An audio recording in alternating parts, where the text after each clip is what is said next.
Hello and welcome to the weekly market outlook this week. My name is Stanislav Bernukov. I'm a senior trading specialist at Exness, and in this video I will share with you a potential idea for trading for this week. But before tuning into this week's idea, let's check the performance of a previous week's idea. It was a potential long for WTI crude oil at around a level of 88.10 towards a target of 92. The idea was completely correct, having reached the target within the 2 days after the publication. Today on our list is a currency pair, and it is British pound versus Japanese yen. From a daily chart perspective, GBPJPY had reversed off the important dynamic resistance area, which is the combination of 20 and 50-day moving average. Also, it had displayed an engulfing pattern, which usually tends to be a strong pattern combined with important levels. What is the foundation of this idea? Bond prices both for the UK and for Japan had declined substantially. However, Japanese bonds have declined to the new low, driving yields of the yen to the new peak. That gives the Japanese yen some strength, cutting carry trades operation and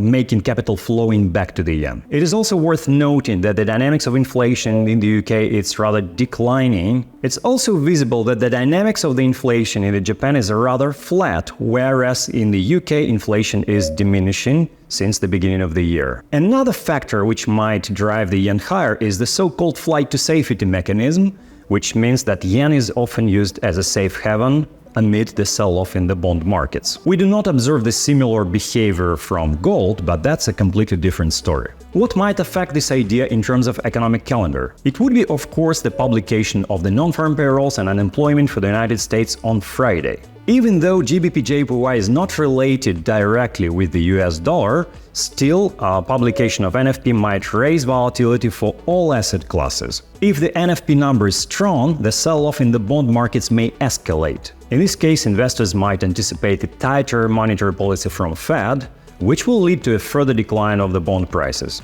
And that might give the potential acceleration of the momentum for GBPJPY to the bearish side. In summary then, the potential idea for this week is a potential short for GBPJPY at around 181 level with a potential target area at around 178.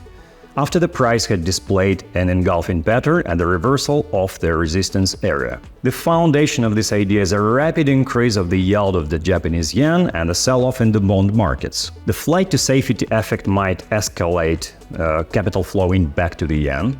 Traders should also be aware of the publication of NFP report on Friday, which might escalate the volatility across all asset classes. Don't forget, this is just the idea, do your own research and never forget to manage risk.